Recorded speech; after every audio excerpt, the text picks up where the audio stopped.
실패의 책이라는 별명을 가지고 있는 이 사사기는 우스갯소리로 사람들이 이렇게 이야기하기도 합니다. 이스라엘의 사사로운 이야기만 담겨있는 것이 이 사사기다라고 말하곤 해요. 저희 교수님이 이 농담을 칠 때 좀 웃겼는데 제가 하는데 좀 안 웃긴 것 같아요. 좀 웃어주세요. 네, 사사기는 실패의 책이라는 별명이 있는데요. 그러나 사실상 우리가 살아가면서 성공보다는 실패에서 더 많은 것들을 얻게 됨을 알 수 있죠. 그것을 교훈 삼아서 다음 단계로 나아가고, 그렇기에 우리들에게 실패는 굉장히 큰 의미가 있습니다. 오늘 본문을 보게 되면 2장으로 넘어가기 전까지 굉장히 무슨 이름인지, 무슨 지역인지, 무슨 말을 하는 건지 알지도 못할 정도로 많은 다양한 지파의 이름과 지명들이 나오고 있습니다. 그래서 제가 표를 만들어서 준비했습니다. 한눈에 좀 보시라고 표를 준비했어요. 자, 맨 왼쪽에 지파죠. 지파는 뭐뭐가 있습니까? 지금 시작. 므낫세, 에브라임, 스불론, 아셀, 납달리, 단이 있습니다. 그리고 그들은 어떤 행동을 합니까? 쫓아내지 못하매라고 합니다. 누구를 쫓아내지 못했을까요? 네, 이스라엘은 아니고요. 가나안을 쫓아내지 못했습니다. 저 지파들이 이스라엘 사람들입니다. 자, 그리고 쫓아내지 못함의 결과가 어떻게 된대요? 첫 번째는 가나안 족속이 결심하고 거주했고, 가나안 족속이 그들 중에 거주했고, 가나안 족속이 그들 중에 거주했고, 가나안 족속 가운데 그들이 거주했고, 가나안 족속 가운데 그들이 거주했고, 아모리 족속이, 가나안 사람이죠, 산지로 몰아넣고 골짜기로 못 내려오게 했다 라고 이 사사시대의 풍경을 우리들에게 이야기해주고 있는 겁니다. 자, 이 이야기를 좀 이해하려면 우리가 출애굽기로 좀 거슬러 올라가야 됩니다. 저는 항시 창세기부터 사사기, 사무엘 상하까지 쭉 풀스토리로 들려드리는 걸 굉장히 좋아하는데요. 언제든지 원하신다면, 저에게 오신다면 제가 풀스토리를 들려드릴 수 있습니다. 나연 성도님이나 사모님 몇 번 당했어요. 이제 저에게 붙잡혀가지고 들었었는데, 이제 원하신다면 이게 다 쭉 이어지는 책이기 때문에 성경이 풀스토리 들으면 또 은혜가 됩니다. 네, 그렇습니다. 좀 설명을 드릴게요. 자, 우리가 지금 오후 예배 때 함께 나누고 있는 그 출애굽기에서 보게 되면요, 이스라엘 백성들이 어디에서 종살이를 하고 있었죠? 우리 그림 한번 보여주시겠어요? 애굽에서 종살이를 하고 있었습니다. 자, 그런데 애굽이 혹시 제가 그 전을 뛰어넘었네요. 그 전 사진 한번 보여주시겠어요? 네, 이게 쭉 창세기부터 쭉 이어져요. 구약의 역사가 쭉 이어지는데 지금은 저기 빨간색 사사시대입니다. 사사시대예요. 자, 넘어가 볼게요. 자, 출애굽기 때 애굽, 우리들이 지금 알고 있는 이집트입니다. 이집트에서 400년의 시간 동안 노예로 살아가던 이스라엘 백성들을요, 저렇게 힘들게 노역 생활을 하던 이스라엘 백성들을 하나님께서 10가지 재앙과 홍해를 통해서, 그리고 모세를 통해서 구원해 내셨습니다. 자, 그리고 얼마의 시간 동안 광야에 머무르죠? 네, 40년의 시간을 광야에, 이거 모르면 안 될 뻔했어요. 네, 40년의 시간을 광야에 머물고 그 광야를 거쳐 하나님이 약속하신 땅, 젖과 꿀이 흐르는 땅 가나안으로 들어왔습니다. 그 과정에서 모세는 죽었어요. 그리고 여호수아가 그 뒤를 바통을 이어서 하나님의 역사는 계속되었는데, 그럼 여호수아가 한 것은 무엇이었냐? 모세는 이집트에서 데리고 나와서 그 가나안에 들어가기 직전까지 살아 있었고요. 여호수아는 가나안에 들어가서 거기서 가나안을 정복하고 가나안 민족들 있죠. 그 민족들을 정복하고 땅을 분배하는 것을 했습니다. 그래서 여호수아 성경을 읽어보게 되면요. 처음에는요. 막 여리고 전투 막 나오고요. 그죠? 막 이렇게 전투가 나오다가 어느 순간 땅을 막 족속들에게 분배시켜줍니다. 우리가 그래서 거기서부터 그냥 흘려 있습니다. 한 12장부터 이렇게 흘려 읽어요. 우리가. 자, 그런데 자 땅을 정복하고 뭘 했다고 했죠? 분배를 했다고 했어요. 자, 다음 장으로 넘겨볼게요. 땅 분배를 했어요. 그래서 이게 이스라엘 지도예요. 이스라엘 지도가 이렇게 생겼는데 우리나라의 한 강원도만 하거든요. 이스라엘이. 그렇게 크지 않아요. 엄청 작은데 여기를 따다다다다 쪼갰어요. 12개로. 12개로 하나님이 쪼개서 다 이렇게 줍니다. 야, 이거는 너네 납달리, 너네는 여기는 므낫세, 에브라임, 베냐민, 단, 루벤, 유다, 시므온, 갓 이렇게 쫙 나눠줍니다. 나눠줬어요. 이게 분배시킨 건데요. 자, 그런데 이것이요. 이 사사기 시대 때 정치 시스템이 지금까지도 이 정치 시스템을 가지고 있는 나라가 있어요. 어디예요? 네, 미국이에요. 미국 보면요. 미국의 정치를 운영하는 그 시스템이 어때요? 중앙 집권이 싹 서 있고 50개의 주 정부가 있어요. 그죠? 스테이트 이렇게 50개가 쫙 있어요. 그죠? 그 위에 누가 있어요? 대통령 누가 있어요? 지금 대통령 누구예요? 미국 대통령. 그 사람? 네? 네, 그 바이든이 있어요. 그죠? 네, 그 사람이 있어요. 네, 바이든이 있는데 이 당시 사사 시대 때는요. 중앙 정부가 하나님이에요. 중앙 정부가 대통령이 하나님이에요. 그리고 이 지파를 나눠서 이 지파를 12지파, 아브라함의 후손 12지파가 관리했어요. 우리로 따지면 이런 거 우리나라도 그런 게 있죠. 김씨, 박씨, 이씨. 우리나라는 조선 후기 때 너무 가짜로 사고 팔았어요. 돈으로. 진짜 혈통이 많이 없는 것 같아요. 그죠? 그런데 어쨌거나 우리도 있었어요. 김씨네. 전 여흥민 씨예요. 그리고 이게 다 이게 핏줄이 있어요. 그 지파가 있어요. 나눠줬는데 하나님께서 명령하신 것이 있었어요. 가나안에 들어가면 이것부터 해라 라고 명령하신 게 있었는데 무엇이었냐면요. 가나안 족속을 몰아내라 라는 거였어요. 그 땅에 살고 있는 가나안 사람들을 몰아내가 하나님의 명령이었어요.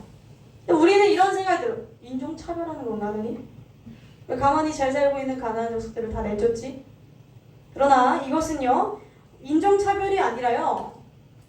이 가나안 사람들은 당시 하나님이 아니라 다른 우상들을 섬기고 있었어요. 우리가 아는 바알과 아세라요. 이 우상들을 섬기고 있었던 이 문화에 이스라엘 백성들이 흡수되고 동화될 것을 염려하셨어요. 하나님께서는. 우리 사람들은요. 그런 특징이 있는데 굉장히 자극적인 것과 특징이 강한 것에 쉽게 동화됩니다. 빨려 들어가게 돼요. 우와 이러면서 우리가 나도 모르게 닮아가게 된다라는 거예요. 같이 부대끼고 살면 닮아가요. 그래서 하나님께서는 하나님이 지금 이스라엘을 이 가나안 땅으로 인도하신 이유는 모든 나라가 전 세계가 이스라엘이 하나님을 경외하고 살 때 가장 평안한 모습을 보게 하시면서 다른 민족들이 우와 우리도 하나님 믿을래 이렇게 하기를 원하셨는데 이 가나안 사람들이랑 섞여서 살면 반대로 이스라엘 사람들이 쟤네 철기 멋있어. 쟤네 저기 쟤네 멋있다. 농경 문화 멋있다. 왜냐면 이스라엘 사람들은 목축했거든요. 멋있다. 그러면서 동화될까봐 두려워하신 거예요. 기껏 애굽에서 태양신 숭배하던 애들을 끄집어서 내서 나왔는데 여기서 또 바알과 아세라를 섬기면 나온 이유가 없잖아요. 그죠? 나온 이유가 없어요. 그래서 몰아내라고 하신 거예요. 자, 그런데 문제는 그거죠. 이스라엘 백성들이 어떻게 했다? 쫓아내지 않았다. 다 쫓아내지 않았다. 물론 쫓아낸 지역들도 있어요. 그러나 오늘 우리가 읽었었던 27절에서 36절까지의 내용을 보면 누구누구가 쫓아내지 않았대요? 므낫세랑 에브라임이랑 스불론, 아셀, 납달리, 단 이들이 쫓아내지 않았다라는 거예요. 다시 표를 한 번만 보여주실 수 있을까요? 네, 감사합니다. 이 표가 되게 중요해요, 오늘은. 자, 저 지파들이 쫓아내지 못했어요. 안 왔고요. 왜 그랬을까요? 왜 안 쫓아냈을까요? 마음이 여렸을까요? 어떻게 쫓아내? 얘네 갈 데가 어딨다고. 우리가 품고 살아야지. 이렇게 여렸을까요? 그러지 않았어요. 굉장히 합리적인 이유였는데요. 나라가 잘 되려면 사람이 많아야 될까요? 적어야 될까요? 많아야 돼요. 그래서 중국 인구가 그렇게 많잖아요. 그죠? 예. 그래서 그래요. 이게. 나라가 잘 되려면요. 사람이 많아야 돼요. 노동력이 있어야 된다는 거예요. 자, 그렇다라는 것은 이 사람들이 지금 무엇을 생각했냐면 노동력 생각을 했다는 거예요. 원래 애굽이 바로 왕이 이스라엘 백성들을 안 내보낸 것도 다른 것 때문이 아니에요. 그냥 꼬장 부린 게 아니라 이 노동력을 뺏길까봐 두려웠던 거예요. 노역을 해줘야 되잖아요. 피라미드 지어야 되는데 이스라엘 백성들이 그 지을 사람들 다 나가면은 뭐 어떡해요? 자기가 나가서 이렇게 지을 수도 없잖아요. 이 노동력이 나라에서 굉장히 중요한데 이스라엘 백성들도 이 가나안 족속을 내가 하기 싫은 노역 있죠. 노역. 오늘 본문에서 사역이라 말하는 것이 노역이에요. 노역을 시키려고 하는 거예요. 그러니까 이렇게 얘기해요. 굳이 다 내쫓아야 돼? 냅두면 우리들한테 경제적으로 유익이 되는데 냅두면 우리들한테 이득이 되고 이 공짜 노동력도 얻고 우리가 노예로 부리면서 그렇게 잘 지내면 되지. 우리들의 마음의 중심만 하나님을 향하면 되지. 같이 사는 게 뭐 어떻다고. 굳이? 라고 하면서 내쫓지 않았어요. 자, 그런데 우리는 이 결과에서 미묘한 흐름을 찾아낼 수 있어야 돼요. 뭔가 미묘하게 변화하고 있고 흐름이 달라지고 있음을 캐치할 수 있어야 되는데요. 자, 첫 번째는 어땠어요? 가나안 족속에 결심하고 그 땅에 거주해야겠다라고 했어요. 자, 그랬는데 그 다음에는 어때요? 가나안 족속이 그들 중에 거주했더라. 자, 그런데 아셀부터 흐름이 바뀌기 시작해요. 어떻게 바뀌어요? 가나안 족속 가운데 이스라엘 백성들이 거주했더라. 전세가 조금씩 뭔가 바뀌기 시작했어요. 가나안 족속 가운데 그들이 거주했더라. 그리고 마지막 단 지파를 설명해서 34절인데요. 주어가 바뀌어요. 아모리 족속은 가나안 사람들이고 이스라엘 사람들은 단 자손인데 계속 이스라엘 먼저 나왔거든요. 아셀 족속이 납달리는 스불론은 이렇게 이스라엘 백성 먼저 나왔는데 34절부터는요. 가나안부터 나옵니다. 아모리 족속이 단을 산지로 몰아넣고 골짜기에 내려오기를 용납하지 않았다. 그거 아세요? 사람이 살려면요. 산 꼭대기에서 살 수 있나요? 못 살아요. 산 꼭대기 저 부석에다가 가둬놓고 골짜기에서 물도 기르고 해야 되는데 그 골짜기 하류를 딱 막아버린 거예요. 여기 우리 거야. 오늘 위에 짱으로서 살고 있어. 이렇게 해버린 거예요. 물론 이후에 요셉 족속들이 해가지고 결국은 마침내는 이 아모리 족속이 노역을 하겠는데 그 흐름을 우리가 볼 수 있어야 돼요. 무언가 전세 역전의 상황. 이것이 사사기의 전체 흐름이에요.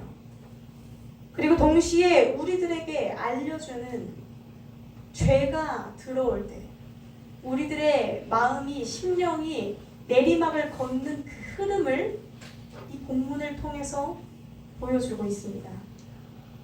2장에서 2절부터 3절까지는 하나님의 이에 대한 하나님의 말씀이 기록되는데요. 이렇게 말씀하십니다. 너희가 이 땅에 내가 주민과 언약 맺지 말고 제단 헐라하였거늘 너희가 내 목소리를 듣지 아니하였으니 어찌하여 그리하였느냐. 그러므로 내가 또 말하기를 내가 그들을 이제는 너희 앞에서 쫓아내지 않을 것이다.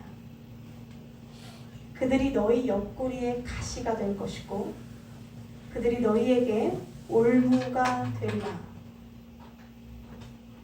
하나님의 말씀입니다. 그래서 이스라엘 백성들이 이 사실을 듣고 어떻게 했어요? 4절부터 5절을 보면 소리 높여 우는지라. 그것을 복임이 우는 자들, 통곡하는 자들이란 뜻이에요. 울었다라고 얘기해요. 근데 중요한 건 이거예요. 사사기 전체를 보면 알 수 있지만 이스라엘 백성들은요 잘 울고 행동하지 않아요.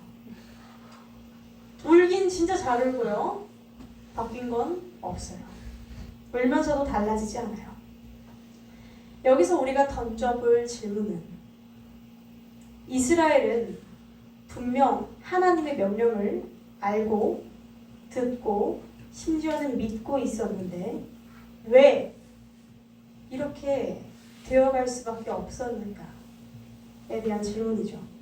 그리고 동시에 사순절을 지나는 지금 우리 역시 생각해 보고자 합니다. 우리는 매주 세 차례의 설교를 듣고 또 저는 전합니다. 말씀을 매일 읽습니다. 하나님을 믿습니다.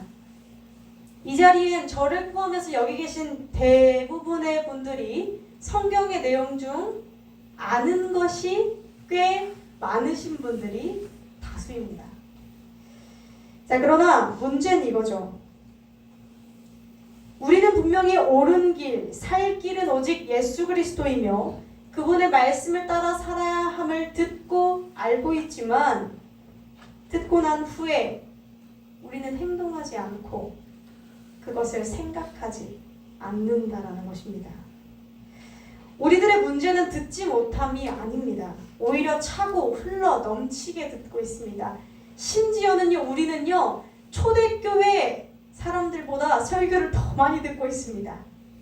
초대교회 때는요, 목회자가 없어서 바울이 지역을 돌아다니면서 설교했습니다. 가정교회여서 제대로 된 목회자, 훈련을 받은 사역자가 없었어요.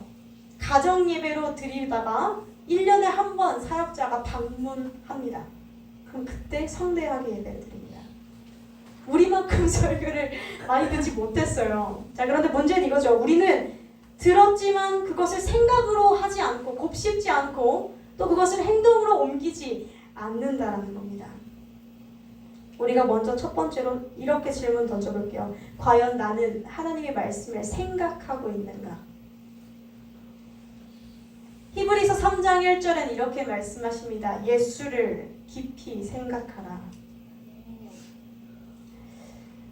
우리는 과연 우리들의 믿는 도리의 사도이시며 대제사장 되시는 예수를 깊이 생각하고 있을까요? 뭐 이런 생각을 할 수도 있을 것 같습니다. 주일날 예배드리고 그렇게 기도하고 그렇게 말씀 읽고 또 하면 되지 뭘 또 생각까지 해야 됩니까? 생각하면 머리 아픈데. 자, 그런데요. 어거스틴이 이런 얘기를 했습니다. 화면 한 번만 띄워주시겠어요? 어거스틴이 제가 최근에 죄송해요. 어거스틴을 배워가지고 그래요. 이런 말을 했더라고요. 당신이 사랑하는 바가 당신이 사랑하는 것이 바로 당신이다. 다른 말로 당신이 생각하는 것이 바로 당신이다. 영어는 못하니까 안 읽을게요. 저 위에 사람이 어거스틴이에요. 자, 우리들의 생각은요, 우리들의 원하는 마음은요, 우리들의 마음 안에 있는 생각과 욕구와 욕망과 그 뜻은요, 그 자체로 나라는 거예요.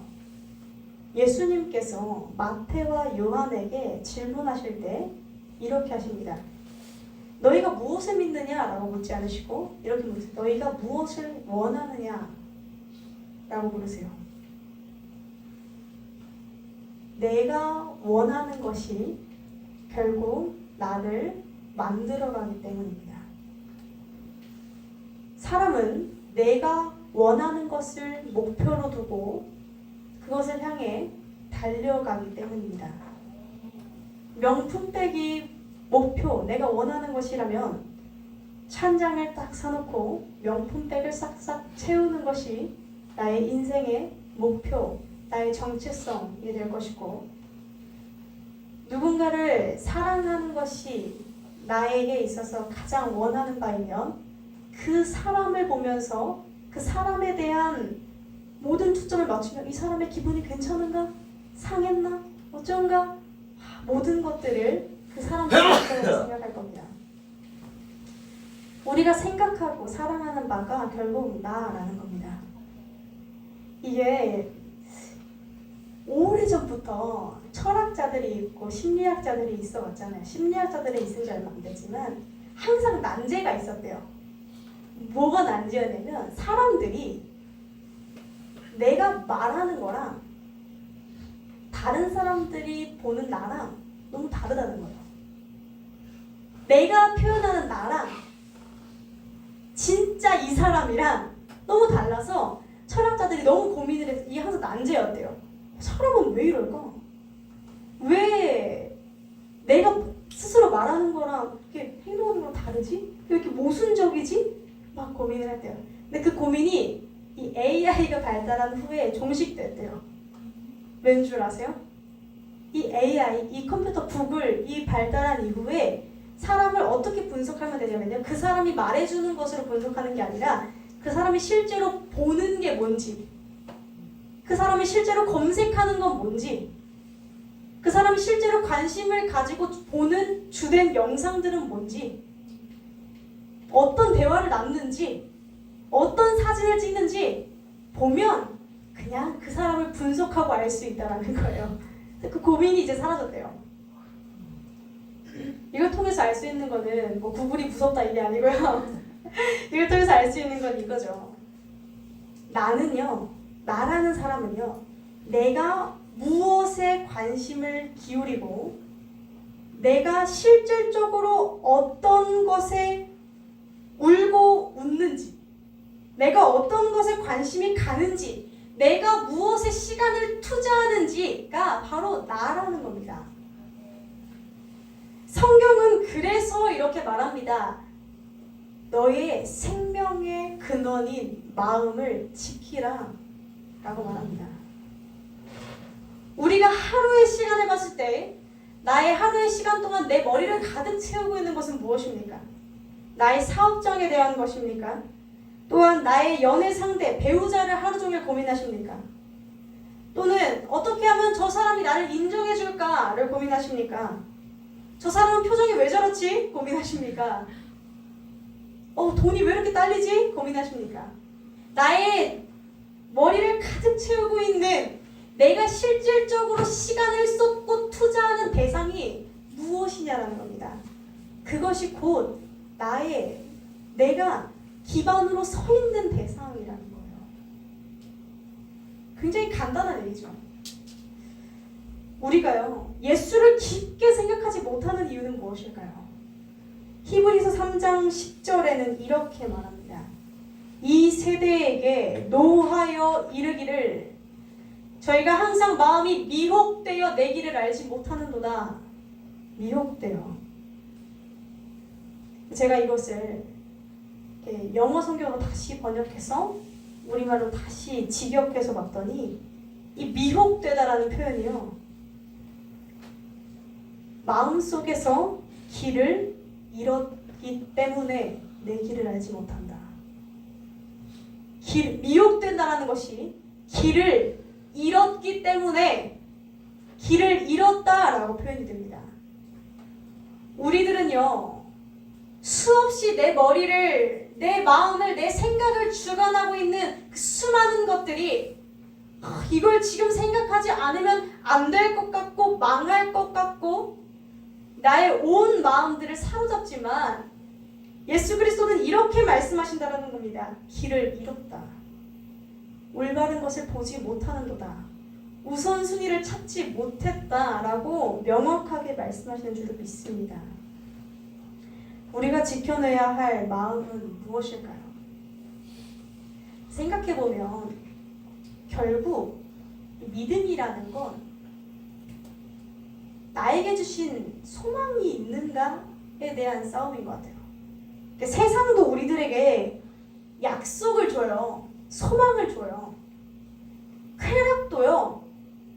이러한 행동을 했을 때 너희가 쾌락을 얻을 거야 라는 약속을 주기 때문에 그 행동을 하는 거예요.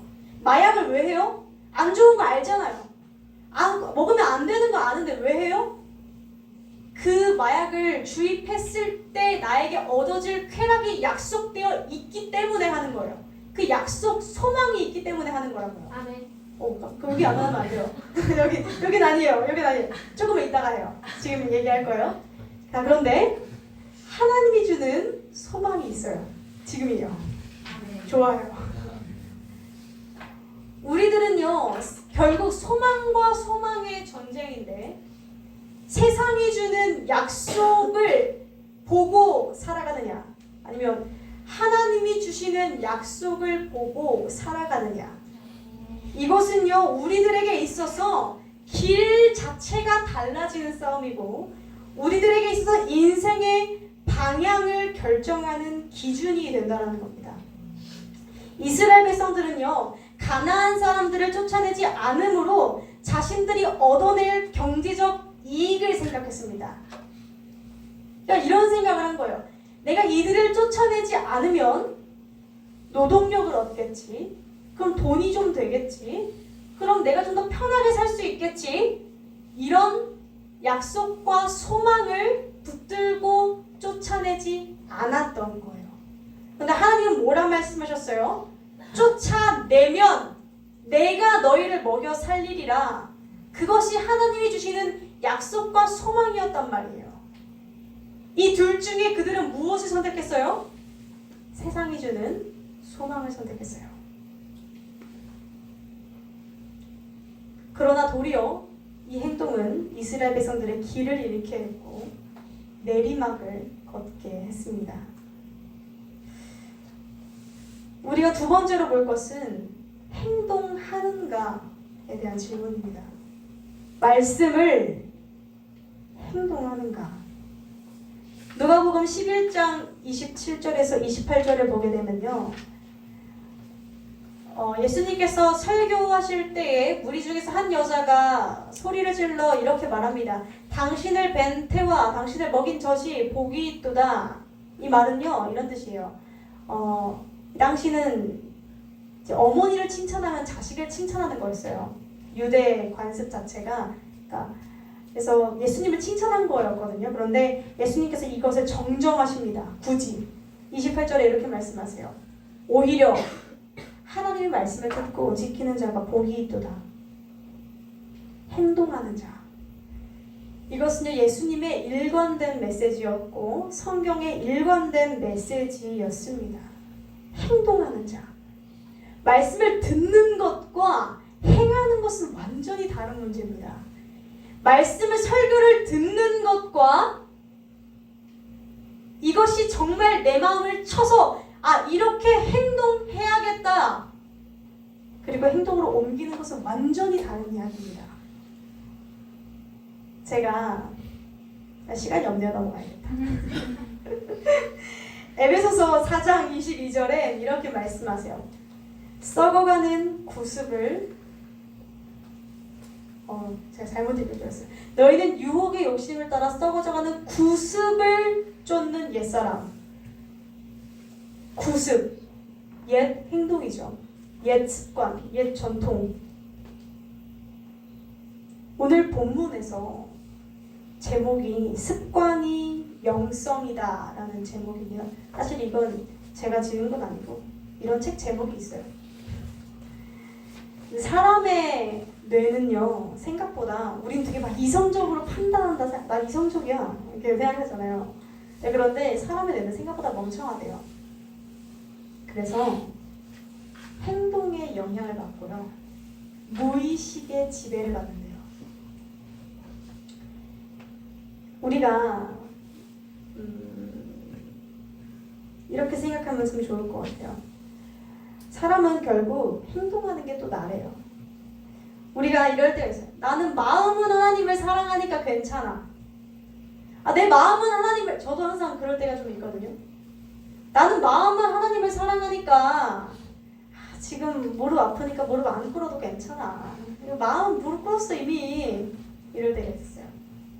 왜냐면 제가 학교에서 기도회할 때는 항상 다 무릎을 꿇고 시켰었거든요. 제가 앞바다리를 하고 앉아가지고 마음으로 이렇게 생각했어요. 다리가 아픈데 어떻게 마음 무릎 꿇었어요. 하나님 진짜 미안해요. 이렇게 생각을 했어요. 자, 그리고 우리가 또 그런 게 있어요. 손을 이렇게 찬양에 손을 들어요. 이거 왜 들까요? 장식일까요? 손 들면 뒤에 사람 안 보이는데 손 왜 들까요? 우리가 이렇게 하는 행동 하나하나에 생각보다 내가 영향을 받아요. 우리가 무릎을 꿇을 때, 손을 들 때, 마음에 손을 얹을 때, 행동의 변화가, 행동으로 직접 참여할 때 나의 영이 그 행동에 영향을 받습니다. 그래서 어린 아이들에게는 의지적으로 이런 훈련들을 시켜요. 아이들에게는 그런 훈련의 시간들이 필요하니까요. 그런데 어른분들이 자, 손은 45도 각도로 드십시오 이렇게 할 수도 없고.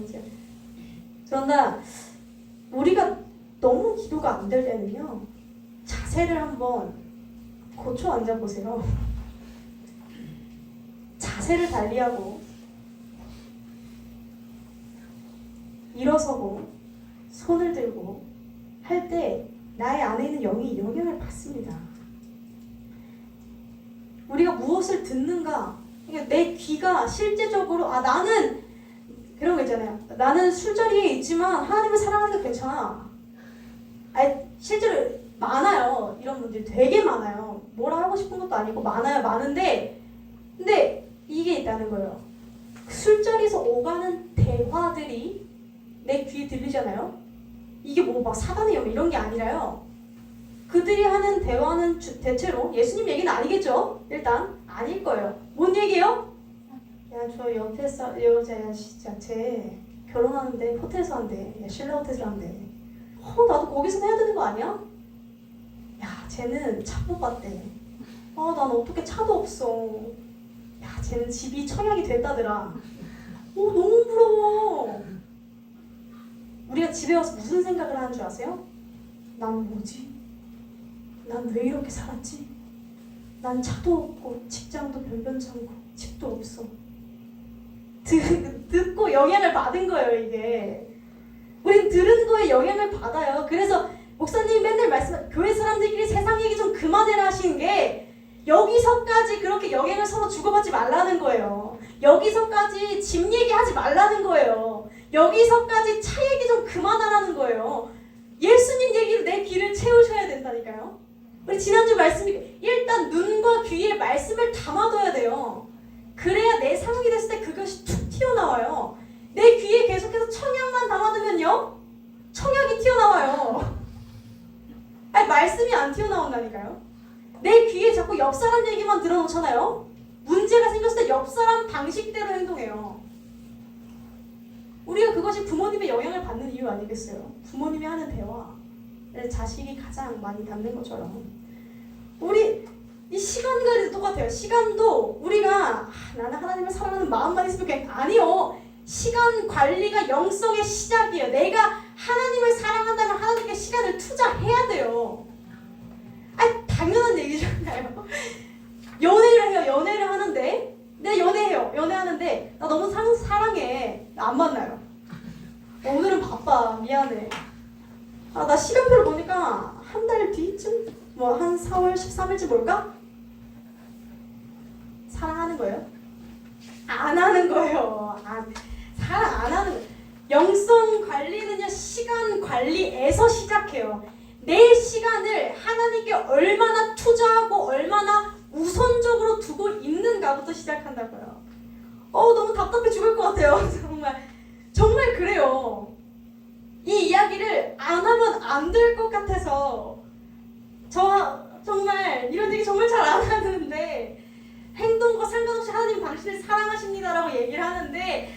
아니요, 너무 급해요 지금. 왜요?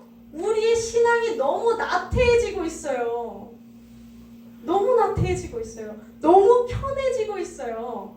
찬양에서 계속 괴롭게 하잖아요. 새벽기도 한다고 말씀 묵상시키고. 왜 괴롭게 해요? 그렇게 내가 몸이 굴러야 돼요. 훈련이 있어야 돼요. 우리가 하나님의 말씀을 들었다면 행동해야 돼요. 불순종만 죄가 아니고요. 하나님 말씀에 순종하지 않는 것도 죄예요. 하나님의 이 수없이 우리가 읽는 이 말씀대로 살지 않는 것 자체가 죄예요. 우리 이 죄 다 끌어안고 하나님이 우리들의 목숨을 걷어가실 때까지 이 죄들을 다 끌어안고 사실 거예요. 우리 그러면 안 되잖아요. 아무리 사람들이 좋은 강연을 들어도요, 좋은 인문학 강연을 들어도 그걸 집에 가서 실천해볼 때 효과가 일어난다고 해요. 2-3개 정도는 실천을 해봐야 효과가 일어난다 해요. 하물며 사람의 이야기도 그런데 하나님의 말씀을 내가 듣고 그것이 내 마음을 관통했다면 행동해야 하지 않겠습니까? 옮겨야 하지 않겠습니까? 그때 그분께서 우리들의 삶을 가만두시겠습니까? 사랑하는 성도 여러분, 예수라는 옳은 길을 따라 걷고 계십니까? 그 옳은 길, 예수가 나의 삶에 소망을 주고 그분이 주는 약속이 내 안에 있습니까? 이거 없다면 회개해야 돼요. 회개해야만 돼요. 제가 요즘 기도하는 게 있습니다. 하나님 성도 좀 늘려주세요 라고 기도하는데 왜 그런지 아세요? 이게 성도가 너무 없으면요 약간 표적 설교하는 것처럼 되는 것 같아가지고 성도가 그래도 이렇게 눈에 안 보일 정도로 된 다음에 얘기하면 좀 덜할 것 같은 거예요. 이게 약간 근데 이거 말해야 되잖아요, 그죠? 누구를 향한 말이 아니라 사실 저를 향한 얘기기도 해요. 제가 이번 주 수요일 날 그랬었거든요. 지난주에 전한 말씀이 제가 전했으면 제가 잘 알 거 아니에요, 그죠? 제가 전한 말씀이 그대로 돌아와서 저를 때렸어요. 수요일 날 제가 너무 저 자신의 부끄러움을 발견하게 됐더라고요. 제가 지난주에 강조했던 게 모든 일을 주께 하듯 하라. 이 말씀을 우리가 함께 나눴는데 제가 수요일 날이 사경회였어요. 학교 신앙 사경회. 8시부터 10시까지 예배를 드리는 건데 아시다시피 제가 간 대학원에 친구가 많이 없습니다. 친구도 없고 좀 조만간 있으면 그러니까 상황도 좀 안 좋게 흘러가고 여러 가지 꼬인 상황들이 있어서 너무 가기가 싫은 거예요. 너무 가기가 싫은 거예요. 그래서 제가 이제 지인한테 전화를 해서 가는 길에 제 학교는 골고다 언덕이라고 이렇게 언덕이 이렇게 있거든요. 골고다 언덕이라 불리는 언덕에 올라가면서 저보고 땅 부시면서 올라가네요. 제가 너무 화가 나가지고 땅을 부실 듯이 걸었거든요. 그랬더니 짜증나서 그렇지 했더니 왜 거기 퀄리티도 좋고 말씀도 괜찮을 것 같은데 이렇게 얘기하는 거예요. 제가 퀄리티가 좋으면 뭐해, 내 마음에 안 들어오는데 난 별로 여기 있고 싶지 않아. 그래서 난 차라리 수요일이나 갔으면 좋겠어. 그래서 막 이제 얘기를 했어요. 얘기를 했는데 전화를 받는 그 지인이 저한테 이런 얘기를 하더라고요. 너 자꾸 그런 말 좀 그만해. 자꾸 거기에 빠져 너. 이렇게 너무 짜증이 나는 거예요. 나한테 공감해주지. 내가 저런 말도 안 되는 얘기를 하고 있지? 그렇게 말할 거면 너한테 얘기하지 않겠어. 이걸 끊었어요. 딱 예배를 드리러 갔죠. 사경회니까 아침에 예배를 드렸는데 예배 드릴 때 찬양이 가사가 맨 마지막 찬양이 그거였어요. 부르신 곳에서 나는 예배하네 어떤 상황에도 나는 예배하네. 고마워요. 덕분에 덜 민망했어요. 부르신 곳에서 예배한다라는 거예요. 제가 그 3일 전에 설교했던 말씀이잖아요. 그죠? 3일 전에. 근데 제가 3일 전에 입술에서 툭 하고 나왔는데 3일 뒤에 부르신 곳에서 예배하고 있지 않았던 거예요. 그 학교를 예배의 자리라고 생각하지 않았어요. 그러니까 어때요? 너무 가기 싫고 불평불만이 너무 나. 이래서 싫고 저래서 싫고 이거 융통성 여기 학교 이렇게 융통성이 없어. 막 욕을 하기 시작한 거예요. 듣는 거랑 행동하는 거랑 달라요.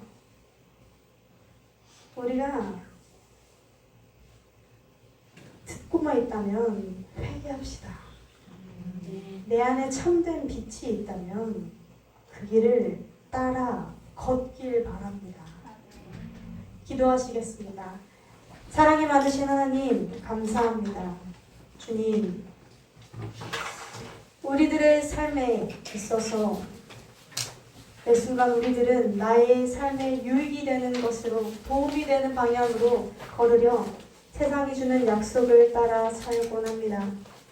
주님, 그러나 우리가 이 시간 회개합니다. 예수 그리스도께서 우리에게 주신 그 말씀을 붙들고 그 말씀을 곱씹고 그 말씀을 행동하게 하여 주시옵소서.